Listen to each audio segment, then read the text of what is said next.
Hello student, आपका स्वागत है स्प्लिट स्टडी चैनल पे। आज हम लोग मैथ का ऑब्जेक्टिव क्वेश्चन डिस्कस करेंगे। इसलिए आपको पता है कि हम लोग 2023 का मैथ का ऑब्जेक्टिव क्वेश्चन डिस्कस कर रहे हैं, जिसमें इसके पहले हम 2024 का भी डिस्कस कर चुके हैं। आपको ये बात देख सकती है, 14वां पार्ट है वीडियो का। इसके पहले का अगर आप वीडियो नहीं देख रहे जरूर देखें, इसलिए कि उसमें हम बहुत सारे कॉन्सेप्ट बता चुके हैं, तो उसको हम दोबारा रिपीट यहाँ पे नहीं करेंगे। चलिए चलते हैं, हम लोग क्वेश्चन आज का स्टार्ट करते हैं।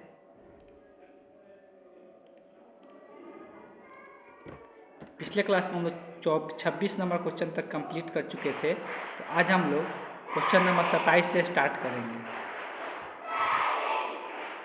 यहाँ बोला है कि 2 tan इनवर्स x का क्या फार्मूला होता है। 2 tan इनवर्स x का क्या फार्मूला होता है बताना है। सबसे पहले ध्यान में रखिए, इसका 2-3 फार्मूला होता है, ये डायरेक्ट फार्मूला ही पूछा हुआ है। अगर tan इनवर्स के रूप में बात करेंगे तो tan इनवर्स के रूप में formula tan inverse 2x divided by 1 minus x square होता है। अगर ये साइन इनवर्स के केस में देखेंगे तो sine inverse 2x divided by 1 plus x square होता है। अगर बात करते हैं इसके रूप में, अगर हम लोग बात करते हैं ये कॉस के रूप में, तो कॉस इनवर्स इसका जो होता है cos inverse 1 minus x square divided by 1 plus x square होता है। ये तीनों रूप में आप फार्मूला ध्यान में रख सकते हैं। तो देख सकते हैं इसके अनुसार जो करेक्ट ऑप्शन है, option be the correct option है। यहाँ पे प्लस दिया हुआ है, यहाँ tan इनवर्स में यहाँ नीचे में प्लस लगा दिया, इसलिए गलत हो गया है। इसलिए कि यहाँ पर tan इनवर्स पे क्या होता है, नीचे में तो माइनस होता है। चलिए चलते हैं, हम लोग नेक्स्ट क्वेश्चन देखते हैं।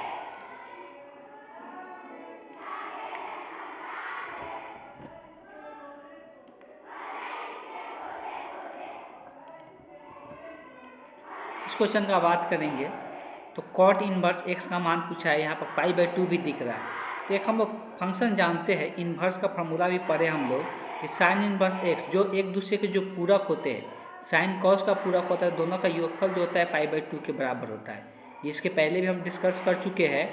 tan जो होता है कॉट का पूरक होता है, tan inverse x plus cot inverse x जो होता है ये भी π/2 के बराबर होता है। तीसरा जो होता है sec inverse x plus cosec inverse x जो होता है, इसका भी योगफल π/2 के बराबर होता है।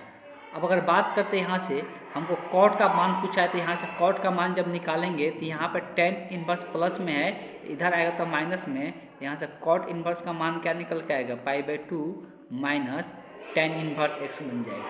π/2 माइनस tan इनवर्स x हो जाएगा। तो इस क्वेश्चन का जो करेक्ट ऑप्शन होगा, option see the correct option हो जाएगा। बहुत साधारण सा क्वेश्चन है, बस याद रखने वाला इस क्वेश्चन है। चलिए चलते अगला क्वेश्चन हम लोग देखते हैं। ये भी यहाँ पर फार्मूला ही पूछा हुआ है कि tan inverse x plus divided by 1 minus x y, ये किसका फार्मूला होता है। तो बेसिकली हम लोग tan का जो फार्मूला पढ़ते हैं वो दो फार्मूला पढ़ते हैं, एक tan inverse x plus tan inverse y पढ़ते हैं। जब यहाँ पर बीच में प्लस होता है, इसका जो फार्मूला होता है ऊपर में यहाँ पर प्लस लिखा जाता है x plus y divided by 1 minus x y होता है। जब यहाँ पे माइनस साइन होता है, जब माइनस साइन होगा तो ऊपर में माइनस होता है, नीचे में प्लस होता है। यहाँ पर x माइनस वाई होगा divided by 1 plus x into y हो जाएगा। यही दो फार्मूला ध्यान में रखना है। तो इससे रिलेटेड तो यहाँ पर कौन सा, तो इसके बराबर है, तो कौन सा ऑप्शन सही हो जाएगा, option D the correct option हो जाएगा। चलिए चलते हैं, हम लोग नेक्स्ट क्वेश्चन देखते हैं।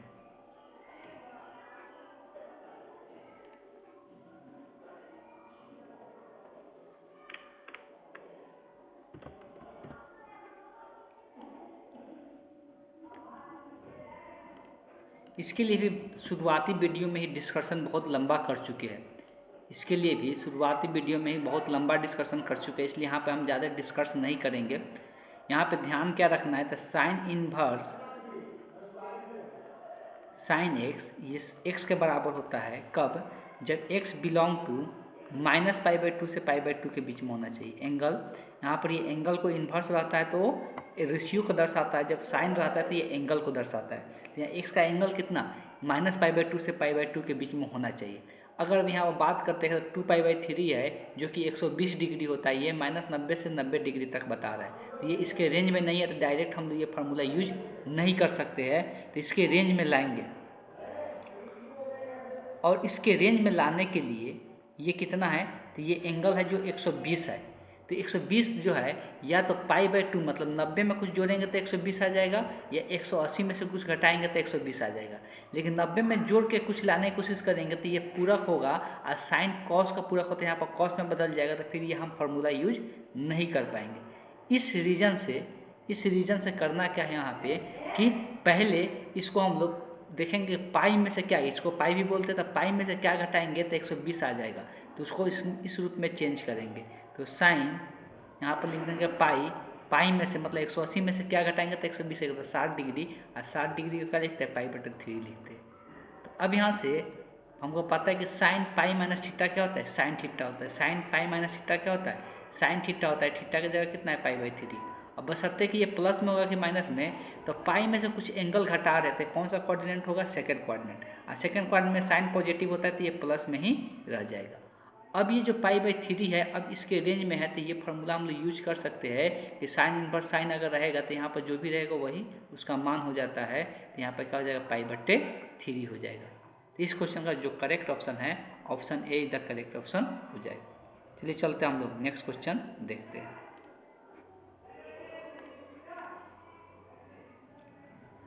अगला जो क्वेश्चन है वो मैट्रिक्स का गुना दिया गया है।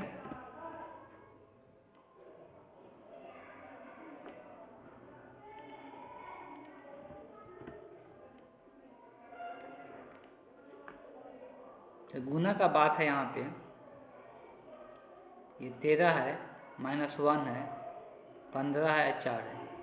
इसको गुना करना है किसके साथ, तो 2002। गुना करने का तरीका बता दिया गया है कि पहला रो का गुना पहले दोनों कॉलम के साथ होता है। तो पहला रो का गुना पहला कॉलम के साथ होगा, तो 13 में 2 से गुना होगा, 13 गुना के 26, और ये जुड़ते जाता है, 15 में 0 से गुना होगा, 0 हो जाएगा। फिर पहला रो का गुना दूसरे कॉलम के साथ करके इसका दूसरा एलिमेंट लिखा जाता है। तो 13 में यहाँ पर 0 से गुना होगा 0, और 15 में 2 से गुना होगा 30। अब यहाँ पर इसका कॉलम की संख्या खत्म हो गया, तो अब यहाँ पर भी ये खत्म हो जाएगा। अब यहाँ पर दूसरा रो शुरू होगा, यहाँ पर दूसरा रो का गुना फिर दोनों के साथ होगा, तो दूसरा रो का गुना पहले के साथ होगा, तो -1 में 2 से गुना होगा तो -2, और 4 में 0 से गुना होगा तो 0, इसको जोड़ा जाता है, ठीक है, गुना करके। तो -1 में 0 से गुना होगा तो 0, और 4 में गुना होगा तो 8 यहाँ पर हो जाएगा, तो ये दूसरा रो आ गया। तो बस यहाँ पर खत्म हो गया, इसके बाद कोई रो नहीं है कि नीचे में सॉल्व किया जाएगा। इसको सिंप्लीफाई कर लेना है, 26 में 0 जोड़ेंगे 26 ही रह जाएगा, 0 में 30 जोड़ेंगे 30 ही रह जाएगा, -2 और +0 कितना, -2 ही रह जाएगा। 0 में कुछ भी जोड़ो वो उतना ही रह जाता है, तो यही इस क्वेश्चन का आंसर हो जाएगा। 26, 30, -2, 8। तो इस क्वेश्चन का आंसर जो है option see the correct option हो जाएगा। चलिए चलते हैं हम लोग नेक्स्ट क्वेश्चन देखते हैं। ये भी गुना ही दिया हुआ है।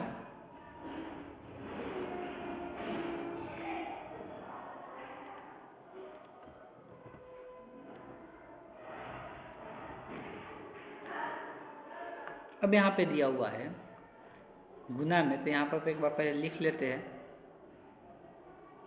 2, 3, 5, 7। दूसरे का 2, 5 दिया हुआ है।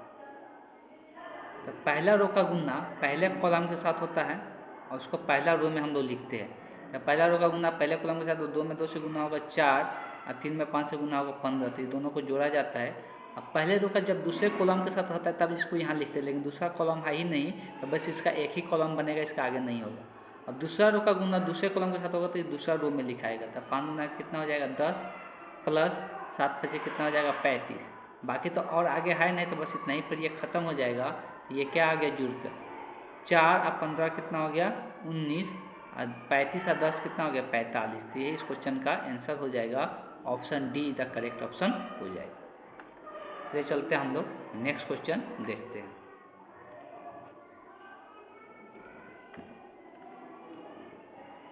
आगे जो क्वेश्चन है वो इंटीग्रेशन का क्वेश्चन है, लेकिन यहाँ पे कुछ दिखाई नहीं दे रहा है, कुछ मिसिंग लग रहा है। अच्छा चलिए ठीक है, यहाँ पे शायद जितना लिखा हुआ है उसको हम देखने की कोशिश करते हैं। ये जो क्वेश्चन दिया हुआ है ना, दोनों का अपर और लोअर लिमिट समान है।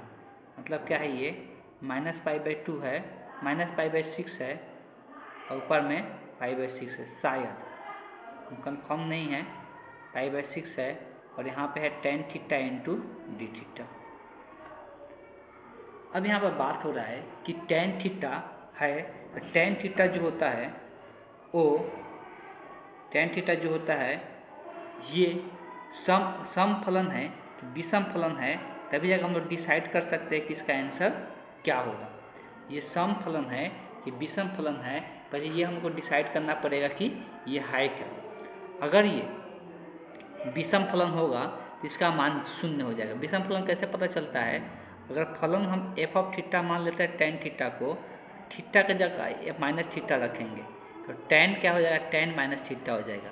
और tan में क्या नियम है कि थीटा के अंदर माइनस है तो उसको बाहर निकाल सकते हैं। तो यहाँ से क्या आ जाएगा? माइनस एफ ऑफ थीटा के बराबर हो जाएगा। तो माइनस एफ ऑफ थीटा के बराबर हो गया, मतलब ये कैसा फलन है? ये विषम फलन है। विषम फलन जब भी रहेगा तो ऊपर और नीचे लिमिट जब समान होता है विषम फलन होता है।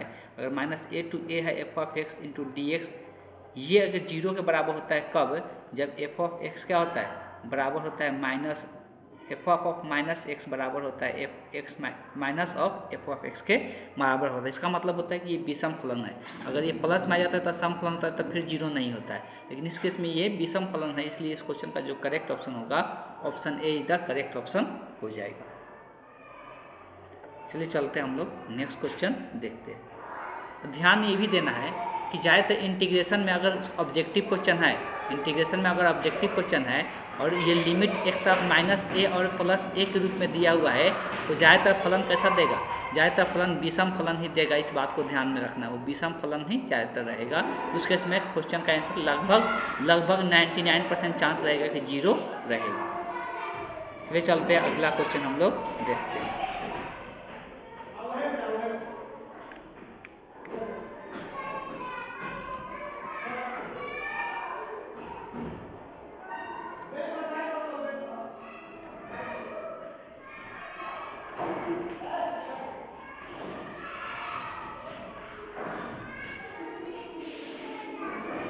अब यहाँ पर बात किया जा रहा है कि इसका आंसर क्या होगा। अब देखो, देखने से ये बहुत बड़ा क्वेश्चन लग रहा है, कि ज़्यादा बड़ा क्वेश्चन है नहीं। ये साइन क्यू थीटा लिखा हुआ है, और कॉसेक जो होता है साइन का उल्टा होता है, तो इसको उल्टा करके भी लिख सकते हैं साइन स्क्वायर थीटा। इसका स्क्वायर है तो square theta into d theta. अब होगा क्या कि 2 गो साइन से 2 गो साइन कट जाएगा, तब बचेगा 1 गो साइन, तो साइन थीटा इंटू क्या हो जाएगा? डी थीटा हो जाएगा। और साइन थीटा का जो इंटीग्रेशन होता है माइनस कॉस थीटा होता है, और प्लस में क्या आ जाएगा? सी इंटीग्रल कांस्टेंट। तो माइनस कॉस थीटा प्लस सी देख सकते हैं कौन सा ऑप्शन में है, तो option see the correct option इस क्वेश्चन का हो जाएगा।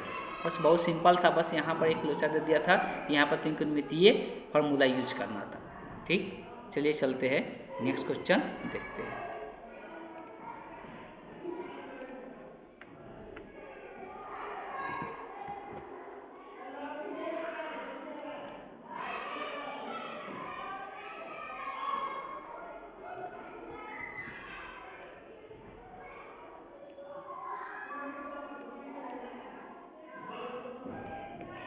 आगे जो है कॉस थीटा और cosec square theta minus cos theta cot square theta into d theta दिया हुआ है। इस क्वेश्चन को पहले सिंप्लीफाई करेंगे तब सॉल्व करेंगे। सभी को साइन कॉस में जाए तब ट्राई करना है साइन कॉस में चेंज कर दे, हो सकता है उससे सॉल्यूशन आसान हो जाए। अगर हम देखते हैं यहाँ पे कॉस दिया हुआ है, तो पहले इसको रहने देते हैं, जो यहाँ पे दिया है उसको चेंज करते हैं। इसको क्या लिख सकते हैं हम? 1/sin स्क्वायर थीटा लिख सकते हैं, माइनस यहाँ पर कॉस थीटा है, कॉस थीटा रहने देते हैं। कॉट को हम लोग क्या लिख सकते हैं? तो कॉट का उल्टा तो tan होता है, tan अगर पलट के भी लिखते हैं। चलिए यहाँ पर ऐसा करते हैं, कॉट जो होता है वो कॉस बटे साइन होता है। क्या होता है? कॉस बटे साइन होता है। स्क्वायर तो स्क्वायर रहेगा, कॉस बटे साइन होता है इंटू डी थीटा। अब पहले सिंप्लीफाई करते हैं। यहाँ पर तो कुछ सिंप्लीफाई होगा नहीं, यहाँ पर ये काम कर सकते हैं कि एक कॉस, एक साइन जो है एक कॉस के साथ ले लेते हैं, और एक को ऐसे ही रहने देते हैं 1/sin थीटा। अब आते हैं माइनस, यहाँ पे जो है इसको क्या करते हैं? तो इसको क्या कर सकते हैं?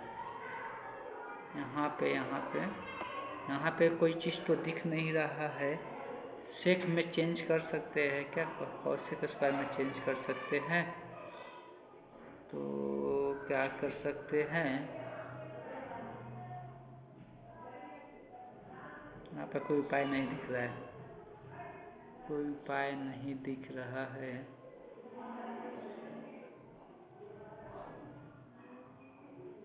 अगर कॉस के साथ एक साइन लाते हैं तो यहाँ पर कॉट हो जाएगा, एक कॉट बच जाएगा, एक कॉस बच जाएगा, जो कि उसका बेनिफिट हम लोग मिलेगा नहीं।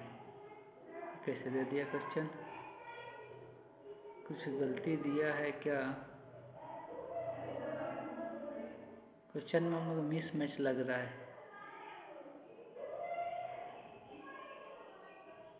ये तो बदल जाएगा, इसका इंटीग्रेशन तो निकल जाएगा। इसका इंटीग्रेशन अगर देखते हैं तो ये हो जाएगा कॉट, या ऐसे रफली बता देते ये हो जाएगा कॉट और ये बन जाएगा कॉसेक।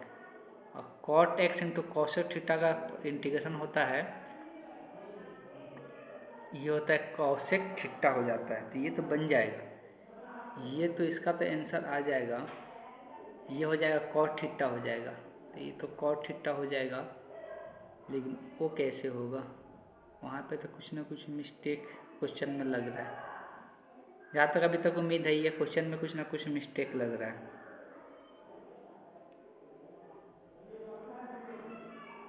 अगर कोई दूसरा बुक होगा उसमें अगर दिया होगा तो ध्यान दीजिएगा, तो ये क्वेश्चन में कुछ ना कुछ गलती हमको लग रहा है।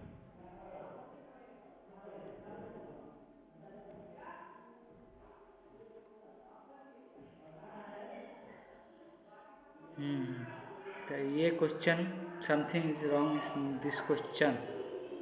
और कोई उपाय इसमें दिख नहीं रहा है। अगर यहाँ से कॉस कॉमन भी कर लेते हैं, कॉस और नीचे साइन कॉमन कर लेते हैं तो क्या बच जाएगा। अच्छा थोड़ा सा देख लेते हैं, कॉस और नीचे से साइन स्क्वायर कॉमन कर लेते हैं तो यहाँ बचेगा 1, यहाँ पर बचेगा कॉस स्क्वायर थीटा। ये जो कॉस स्क्वायर थीटा जो होता है वो क्या होता है, सॉरी हाँ लग रहा है बन जाएगा, ये साइन स्क्वायर थीटा होता है। तो एक यहाँ से साइन स्क्वायर से साइन स्क्वायर, हाँ बन तो गया, ठीक ठीक ठीक ठीक ठीक। थोड़ा सा सिंप्लीफिकेशन करना जरूरी हो जाता है। देखा जाए यहाँ पे अगर हम यहाँ से यहाँ पर दिख रहा है कॉस थीटा और नीचे में साइन स्क्वायर थीटा, ये दोनों पद में है तो कॉमन कर लेते हैं। तो कॉमन करेंगे तो यहाँ पे क्या बचेगा, सिर्फ 1 बचेगा और यहाँ पर सिर्फ क्या बचेगा, कॉस बचेगा। तो कॉस स्क्वायर थीटा हो गया इंटू डी थीटा। अब सभी को पता है कि जो 1 माइनस कॉस स्क्वायर थीटा होता है क्या होता है, साइन स्क्वायर थीटा होता है इंटू डी थीटा।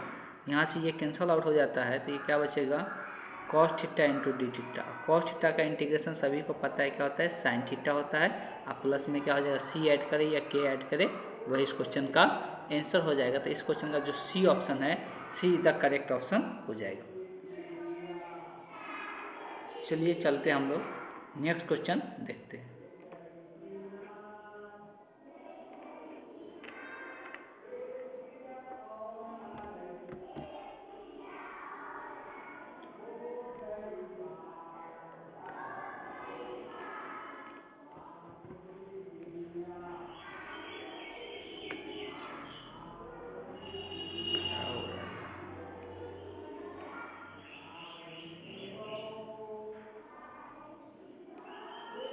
ठीक है, तो ये तो बहुत आसान है इंटीग्रेशन, इसमें तो कुछ करना ही नहीं है। जो गुणांक रहता है उसको ऐसे ही छोड़ देते हैं। तो गुणांक यहाँ पे क्या है, 4 गुणांक है तो ऐसे ही रहेगा। और कॉस एक्स का इंटीग्रेशन तो क्या हो जाता है, साइन एक्स हो जाता है। फिर माइनस 5 तो गुणांक ऐसे रहेगा, साइन का इंटीग्रेशन माइनस कॉस एक्स हो जाता है। और प्लस में क्या ऐड हो जाएगा, सी। तो क्या आ गया, 4 साइन एक्स माइनस माइनस यहाँ प्लस हो जाएगा 5 कॉस एक्स प्लस सी हो जाएगा। तो इस क्वेश्चन का जो करेक्ट ऑप्शन होगा, आप मैच कर सकते हैं कौन सा ऑप्शन मैच कर रहा है, 4 sign x plus 4 cos x, मतलब दोनों को दोनों ये पद प्लस में होना चाहिए और एक ही में दिख रहा है ऑप्शन ए में। इस क्वेश्चन का जो करेक्ट ऑप्शन होगा option A is the correct option हो जाएगा। चलिए चलते हैं नेक्स्ट क्वेश्चन देखते हैं।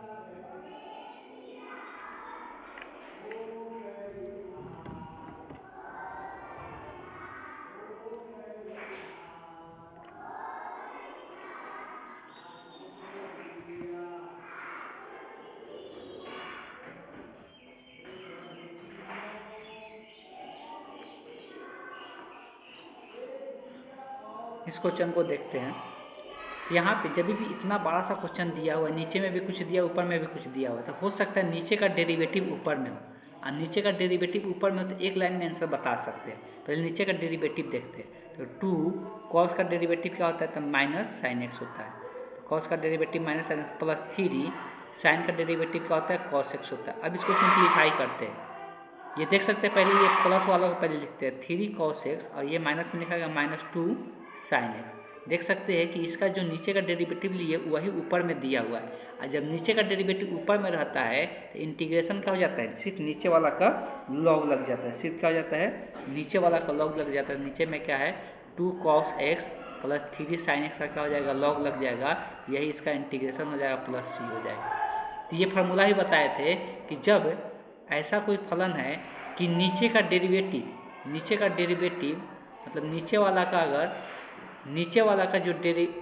का डेरिवेटिव अगर लेते हैं तो वो क्या है, ऊपर में, मतलब नीचे का जो डेरिवेटिव है वो ऊपर में है। ऊपर में अगर डेरिवेटिव है तो इसका इंटीग्रेशन, नीचे वाला का डेरिवेटिव अगर ऊपर में है तो नीचे वाला का क्या करते हैं, लॉग ले लेते हैं, प्लस सी। वही इस क्वेश्चन का आंसर हो जाएगा। अब इस क्वेश्चन का आंसर कौन सा हो जाएगा, option be the correct option हो जाएगा। चलिए चलते हैं, हम नेक्स्ट क्वेश्चन देखते हैं।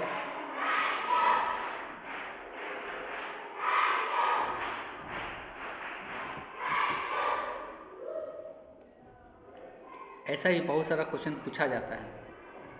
नीचे का डेरिवेटिव कहाँ पे रहता है, ऊपर में रहता है।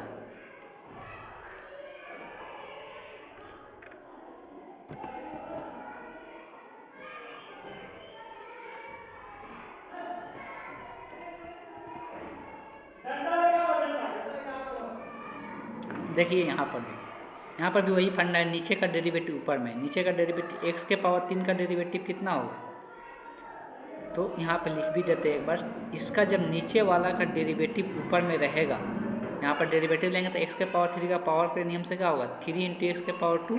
जो ऊपर में घात रहता है उसको आगे लिखते हैं, उसका पावर 1 हटा के लिख देते हैं, प्लस 2 × 2 गुणांक है और x का डेरिवेटिव कितना होता है 1। तो ये कितना आ गया 3x² प्लस 2। देख सकते हैं नीचे वाला का डेरिवेटिव फिर से ऊपर में है, तो इंटीग्रेशन में क्या हो जाएगा, सिर्फ नीचे वाला का लॉग लग जाएगा, बाकी कुछ नहीं होगा।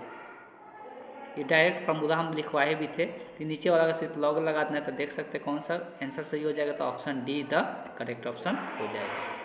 चलिए चलते हैं, हम लोग नेक्स्ट क्वेश्चन देखते हैं।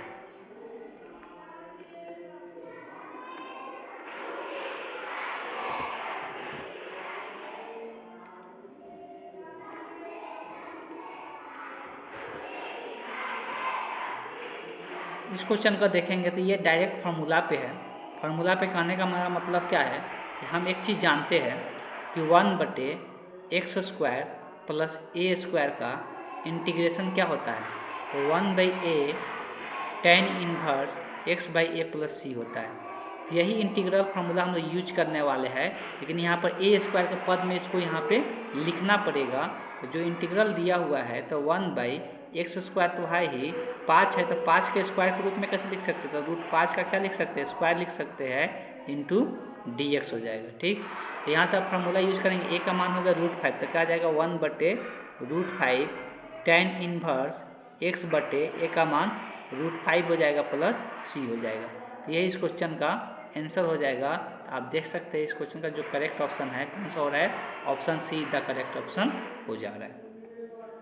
चलिए चलते हैं, हम लोग अगला क्वेश्चन लेते हैं।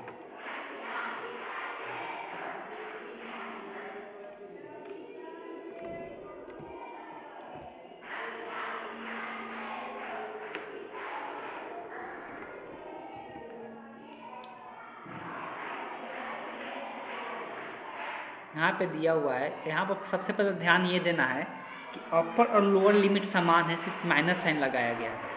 तो ज़्यादा मैक्सिमम चांस है उसका आंसर क्या होगा, 0 होगा। इसके पहले भी समझाए थे, ज़्यादा मैक्सिमम चांस है उसका आंसर क्या होगा, 0 होगा।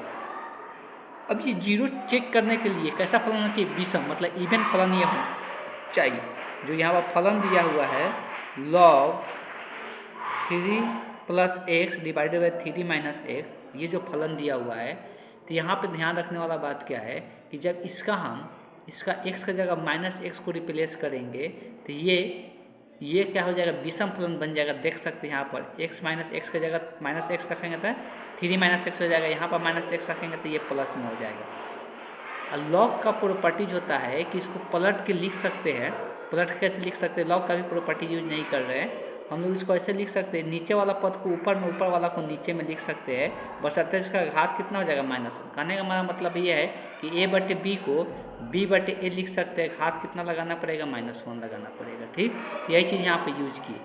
आगे लॉग का प्रॉपर्टी अब यूज करेंगे, जो आगे पावर में रहता है उसको आगे में लेकर आ सकते हैं, तो माइनस साइन आगे आ जाएगा, -1 लिखो या -6 लिखो, दोनों का मतलब सेम ही है। तो अब देख सकते हैं कि ये जो है इसी को f ऑफ x माने थे, तो क्या देखने को मिल रहा है कि f ऑफ -x किसके बराबर हो रहा है, minus of f of x के बराबर हो गया। मतलब ये कैसा फलन है, ऑड फलन है।